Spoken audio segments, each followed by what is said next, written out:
Punjab Kesari Navodaya times में आज हमारे साथ ये जो खास मेहमान है ये वर्सेटाइल है। इनको ना एक बॉक्स में आप एक खांचे में एक सांचे में आप बांध नहीं सकते हैं। क्यों? क्योंकि जब आपको ये कहीं एक्टिंग करते हुए नजर आएंगे, दूसरी तरफ आपको ये कोई होस्टिंग करते हुए नजर आ जाएंगे, फिर कहीं ये कुछ एज अ राइटर करते हुए नजर आ जाएंगे, तो कहीं पर ये अवार्ड विनिंग आरजे की तरह आपको सुनाई देंगे, और कहीं पर एक डबिंग आर्टिस्ट मोस्ट रिसेंटली सुनाई दे रहे हैं as one of the great voices, fun voices of inside out 2। बात कर रही हूँ द वर्सेटाइल एंड सबके चहेते ब्रजेश हीर जी, जिनसे हम ढेर सारी बातें करेंगे।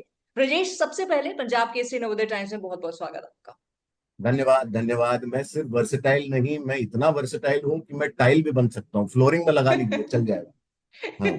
सही है, बस मतलब काम दो और मैं टाइल भी बन जाऊंगा। या तो करना ही क्या है बहुत टाइल बढ़िया। बनने में, ये मैं बन गया टाइल। हाँ बस तो है ना, डायलॉग भी नहीं होगा।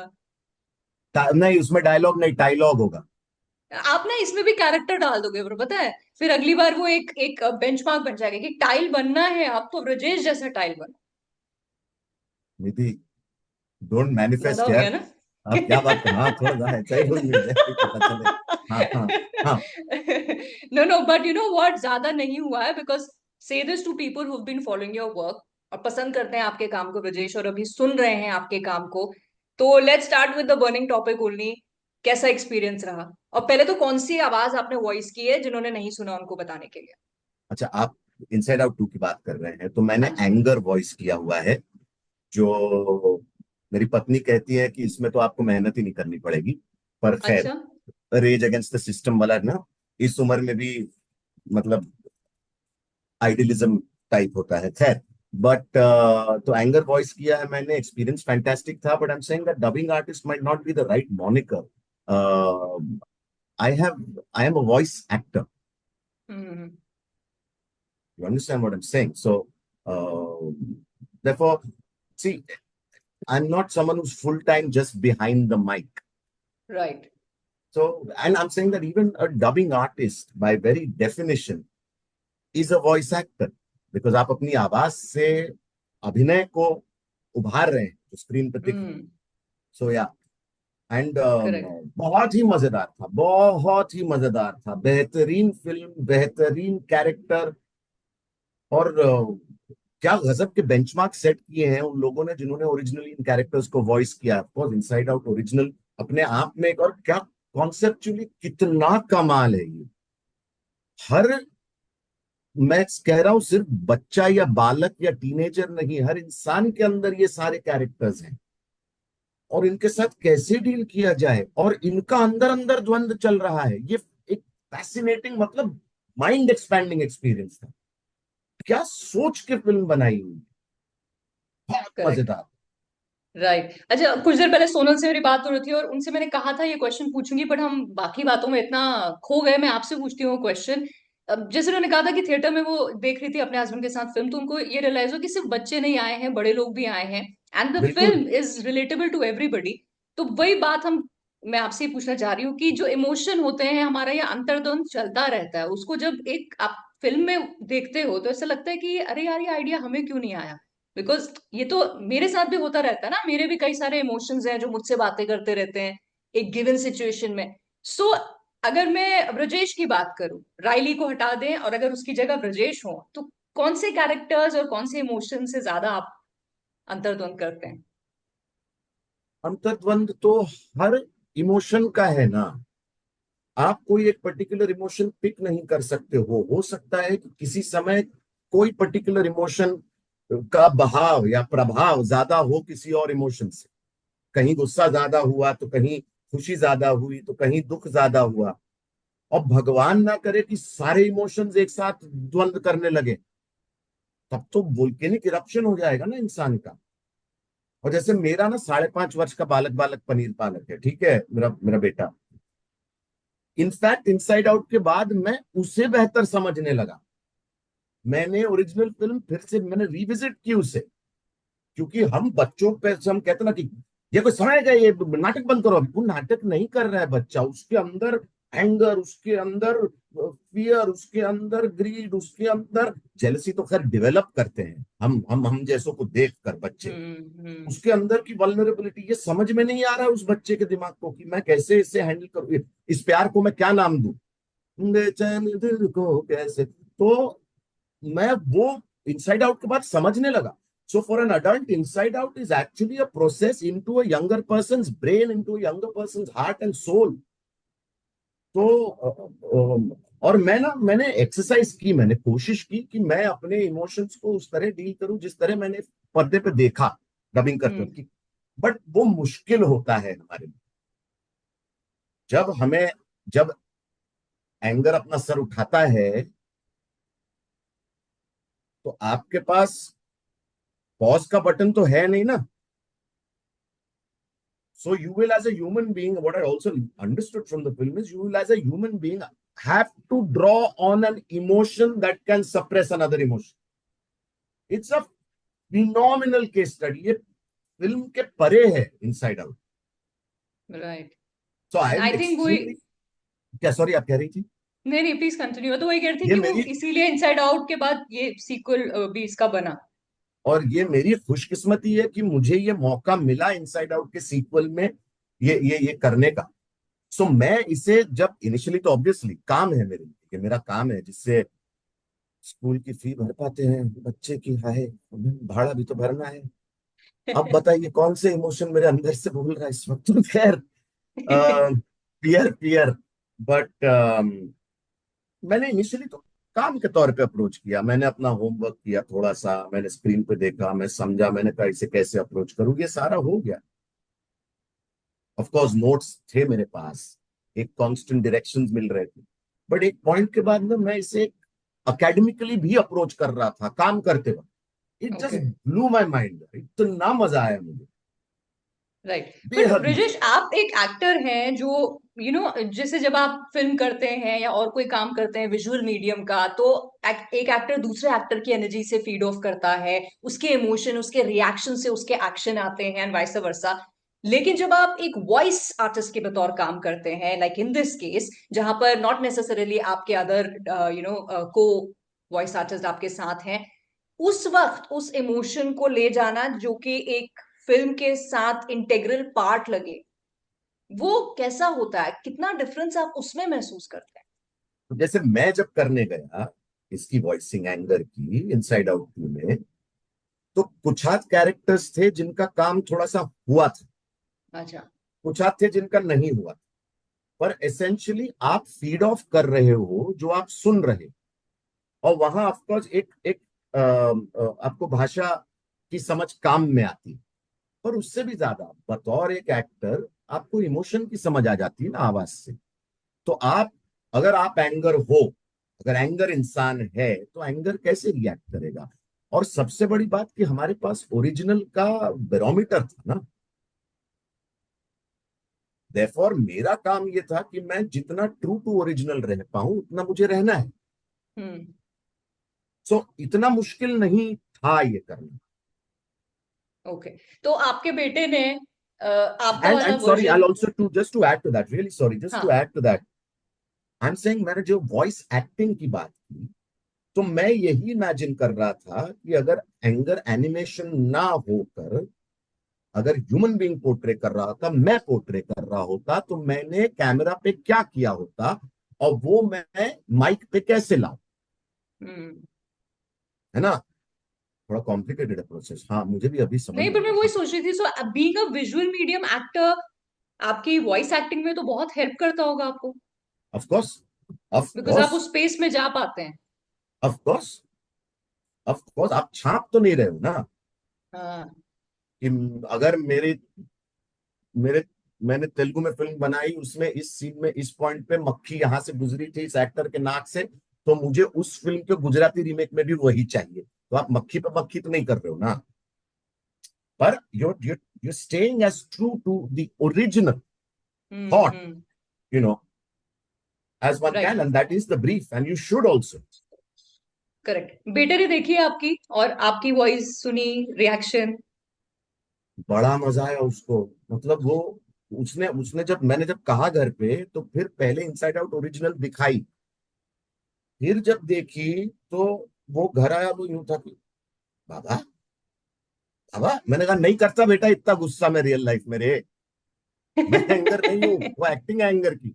और वो अभी अभी हल्का हल्का समझने लगा है कि जैसे हम लोग लौट रहे थे, कहाँ से लौट रहे थे हम, शायद मुल्शी से लौट रहे थे, हम एक फैमिली ट्रिप पर गए थे, माता जी, मेरी पत्नी, बालक और मैं। तो हम जब लौट रहे थे, हम किसी फूड कोर्ट पे रुके, तो अब रुके तो एक, अब खा वाली, अब टोपी वोपी पहनी थी मैंने, लेकिन एक पॉइंट पे कुछ एक ग्रुप ने पहचान लिया, तो उसके बाद लोग आने लगे तर तर तर तर, फोटो फोटो फोटो।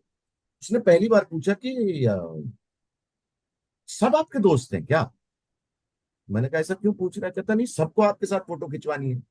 तो वहां एक लेडी ने बताया, बेटा तुम्हारे पापा बहुत बहुत फेमस एक्टर, तुम जानती नहीं हो, जानते नहीं हो? तो उसने ये मेरा बात है, क्या बात कर रहे हो?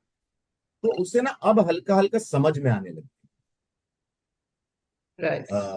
सो ये इनसाइड आउट टू से also he got a slight more understanding कि पिताश्री क्या करते हैं। And of course he thoroughly enjoyed the film at one point. तो और उसने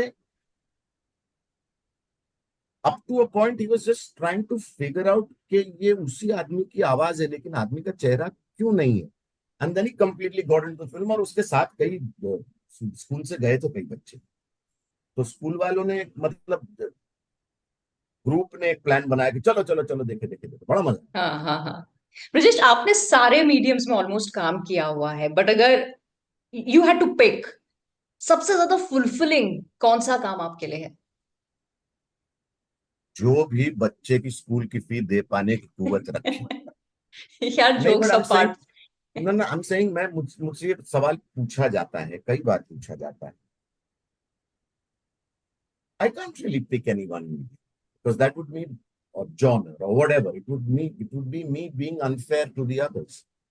अब जैसे मैं अगर स्टेज पे हूँ, मुझे बड़ा मजा आता है स्टेज पे काम करने में। स्टेज में पैसा नहीं है, जेब से ही पैसा जाता है। आप 2 महीने की रिहर्सल करते हो, फिर 4 शो करते हो, फिर घर बैठ गए, फिर कभी 4 शो हुए, और क्या पैसा मिलता है? स्टेज में मुझे मौका मिलता है एक कैरेक्टर को फ्रॉम स्क्रैच क्रिएट करने। मुझे फिल्म में वो नहीं मिलेगा, मुझे फिल्म में उतनी स्पेस नहीं मिलेगी हम्म। अनलेस मैं लीड करूं, जो मैंने करेक्ट। कैरेक्टर एक्टर हूं सिनेमा। स्टेज, हर बार आप स्टेज पे जाते हो तो आपका एग्जाम लिया जाता है, वाइवा है, वाइवा, ओरल एग्जाम है। और आपको रिजल्ट सामने सामने दिख जाता है। राइट। स्टेज का ग्रेटिफिकेशन इंस्टेंट है। आप, मैं गार्ड्स ऑफ द ताज नाम का एक नाटक कर रहा हूँ, सैटरडे संडे के शोज थे, तो सैटरडे और स्टेज का क्या है ना, लाइफ एक्सपीरियंस से बहुत लेना देना। एक्टर का लाइफ एक्सपीरियंस क्या है, उससे किस तरह भूमिका बनती है। तो मैंने सैटरडे को हल्का सा ट्वीक किया था अपने परफॉर्मेंस को, वो अपने आप हो गया, मैं उस बहाव में था। दो हम्म। लोगों का नाटक है, तो मेरे को एक्टर ने कहा क्या कर रहे थे, मैंने कहा तू भी तो वही कर रहा है। कहता तूने शुरू किया यार। बट वो शो इतना सुंदर शो हुआ, वो दोनों शो 5 और 8 बजे के पृथ्वी थिएटर में, कि मारा 8 बजे के शो के अंदर ऐसा था, कोई बात मत करना मुझसे, हाथ मत लगाना मुझे। और मैं लिटरली हवा पे उड़ता हुआ घर पहुंचा। संडे को वही नाटक, वही भूमिका, वही स्टेज, और ऑडियंस चाह रही है, सुना है उन्होंने लोगों से कि अरे क्या कमाल। और मुझे मिले ही ना वो जगह, वो मीटर, मैं खोज रहा हूं अपने अंदर। तो स्टेज का एक अलग जादू है। कब क्या होगा आपको पता नहीं। आप चाहे जितनी मर्जी टेक्निक सीख लो, आप स्किल को होन कर लो, आप क्राफ्ट को ना टांग टांग टांग टांग, मतलब तांबे की हंडी की तरह आप एकदम सटा दो, स्टेज का वो है। सिनेमा का ऑफकोर्स अपना एक अलग मजा है, कैमरा का अलग मजा है। उसका ग्रेटिफिकेशन भले डिलेड हो, लेकिन कितना वाइडर ग्रेटिफिकेशन है उसका, है ना। और लोग आपको जब पहचानते हैं, राह चलते, है ना, आपके साथ फोटो खिंचवाते हैं, वो एक बहुत बड़ी बात है। लोग आपसे इतना करेक्ट। प्यार करते हैं, आपके काम से इतना प्यार करते हैं। रेडियो का जहां तक सवाल है, मैं इस शहर, मेरी पैदाइश मुंबई की है, मैं पला बड़ा इसी शहर में हूँ। तो मेरे लिए तो सोने पे सुहागा है, मैं बहुत प्यार करता हूँ इस शहर से। तो शहर की बात और संगीत की बात, और चाहिए क्या लाइफ में मुझे। It's just unbelief. And plus मैं रैंट, अब क्या होता है, मैं सोशल मीडिया पे अगर रैंट करता हूं ना, तो मतलब सोशल मीडिया आपको पता है कैसा है कि जिस किस्म की ट्रोलिंग होती है, खून ठंडा हो जाता है आपका कि ऐसे इंसान कैसे हुए पैदा। हम्म। रेडियो पे कोई क्या ही कर लेगा, माइक तो मेरे पास है। एंड प्लस मैं बता रहा हूं ना आपको, मैं मतलब मैं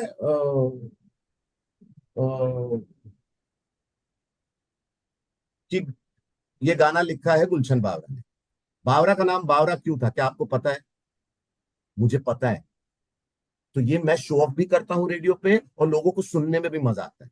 मैं लिटरली, मेरा हाँ। रेडियो शो सुबह का पहला घंटा 7 से 8 ना, मैं जिस मूड में जागता हूँ ना, मैं उसी मूड में 7 से 8 का शो करता हूँ कि सुनो आज मूड बहुत खराब है, आपको सुनना है तो सुन लेना। आप तो क्या ही करोगे, मैं तो बोलूंगा, माइक तो मेरे पास है, ये लो ये गाना सुनो, मेरी पसंद का गाना है। और ना पसंद है तो भी रेडियो ऑन रखना, समझे, लोगों को मजा आता है। I am absolutely real. तो रेडियो का अपना वो एक। मैं स्पोर्ट्स करता हूँ, प्रो कबड्डी लीग प्रो की तो मैं कबड्डी, होस्ट करेक्ट। करता हूँ, उसकी कमेंट्री करता हूँ, क्रिकेट भी कर रहा हूँ। क्या खेल है कबड्डी, और अपनी मिट्टी का खेल जो ओझल होने की कगार पे था, वो फिर से भम से उठ गया। And I have a part two play in that, matter of great pride. So I am saying I really can't say कोई एक मीडियम। एंड मुझे हर मीडियम में जहां भी मुझे अपने आप को एक्सप्रेस करने का मौका मिला, मैं मतलब फिर एक्सप्रेस ट्रेन बन जाऊंगा। सो मैं अगेन, ये खुशकिस्मती है। इतना हमारे अंदर एक भूख, एक हंगर होती है, जो कर रहे हैं उससे और करें, जो बेहतर किया उससे और बेहतर करें। एक कलाकार की भूख कहते हैं कभी शांत नहीं होती है। सो ब्रजेश के अंदर और किस तरह की और किस किस प्रोजेक्ट्स से जुड़ने की या किस तरह के रोल्स करने की भूख है जो अभी तक नहीं पहली किया बात एंड यू वांट टू पहली डू बात तो पहली बात तो ज्यादातर कलाकारों को भूख नहीं, डेस्परेशन होता है। दैट? और वो अच्छा। डेस्परेशन अराइज करता है असल की भूख से, पेट की भूख से। बहुत मुश्किल है कलाकार बनना, और कलाकार बन कर रहे हैं। It's an unending fight, it is an unending fight with fear, with insecurity. Gig economy में है ना हम, करेक्ट। डर लगता है कि अगले महीने का मकान का भाड़ा चुका पाएंगे या नहीं चुका पाएंगे। ये हुई है। जहां तक मेरे अंदर क्या हुआ, मैं, मेरे को सब काम करने का, सब सबका काम मैं कर, मेरे को आता है। खैर, तो मुझे, मैं कह रहा हूं कि कौन से रोल करने, हर रोल करना है मुझे, दुनिया का हर एक रोल। मुझे एस्ट्रिक्स भी करना है, मुझे ओब्लिक्स भी करना है, मुझे छत्रपति शिवाजी महाराज भी बनना है, मुझे वॉर का ऋतिक रोशन भी बनना है, मैं बन नहीं पाऊंगा। पर खैर, मुझे बस एक्टिंग करनी है, चाहे वो माइक के पीछे हो, चाहे वो कैमरा के सामने हो, चाहे वो रेडियो पे हो, चाहे मैं स्पोर्ट्स के मैदान पे हूं। मुझे बस एक्सप्रेस करना है अपना। तो जैसे मैं एक रैंडम चीज बताता हूँ, दिसंबर में Goa art fest, I am hmm. Collaborating with an artist called Vishwa Shroff. मेरी कजिन है वो, पर she is a known artist. I am doing an art installation there with her. It's completely new to me, right. और वो एक अलग किस्म का आर्ट है, परफॉर्मेंस आर्ट नहीं। चलो फिर, जो करवाना चाहे लोग, मैं करूंगा। ब्रजेश, ये जो एक्सपेरिमेंट आप करते हैं और करने से डरते और चूकते नहीं हैं, आपको लगता है कि सिंस 98 जब से आपने शुरू किया टू टुडे, ये आपकी रेलेवेंस का एक रीजन है कि लोग देखना चाहते हैं ब्रजेश को, सुनना चाहते हैं जिस भी मीडियम में हो? मैंने कभी इसके बारे में सोचा नहीं। I have just been completely winging it, I mean valid question, इसका जवाब मेरे पास नहीं। मैं रेलेवेंट रह पाया फॉर द लॉन्गेस्ट टाइम। मैंने अपने, फॉर एग्जांपल, मैंने अपने इंस्टाग्राम पे कोई काम ही नहीं किया था, मैंने कहा अब नहीं करना सोशल मीडिया। राइट। एकाएक पिछले कुछ समय में, एकाएक मानो पेज पे आग लग गई हो मेरे। Right. Suddenly, suddenly it's blown up. A brand strategist told me that it blew up, your social media footprint is under remark, but right. suddenly it's blown up because you are relevant. I mean, it's एक artist के लिए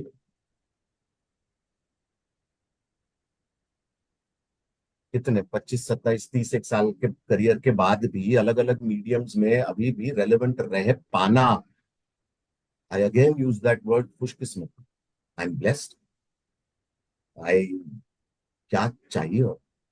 बिल्कुल। मतलब, Brajesh, and may you continue to be blessed for thank many you. Many more years to come. बेहतरीन thank you. काम आप करते आए हैं, इसको और लाइक मैं एक अ और, मैं डायमंड। रैंडम, आपने इसकी हाँ। बात की, एक रैंडम, चूंकि आप पंजाब केसरी, मैं पंजाबी फिल्में करने लगा हूं। इनफैक्ट चंडीगढ़ में मैं पंजाबी फिल्म कर रहा था, मुझे वाओ। फोन, आप पंजाबी फिल्म करोगे? मैंने कहा मैं क्या करूंगा पंजाबी फिल्म में? कहते सर विलेन।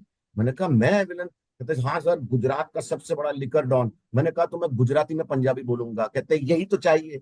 उसकी मैंने 2 दिन की शूटिंग की, मैं लौटा हूं बंबई, मुझे अब भी कॉल आया है एक और पंजाबी फिल्म के लिए। वाओ। सो इट्स, मैंने आई लाइक आई सेड, क्यों है रेलेवेंस, कहाँ से आती है रेलेवेंस? मैंने प्लान तो किया नहीं ना। हम्म। सो या, कोई बात नहीं, बिना प्लान करे ही आप इतना हमें एंटरटेन कर रहे हैं, इतना प्यार आपको मिल रहा है। May it continue to grow. And thank you so much मुझसे बात करने के लिए। एंड जल्दी जल्दी सब जल्दी से ठीक हो जाए, that's my wish. Thank you so much Nidhi, much love, take care, thank you. Bye bye. Bye.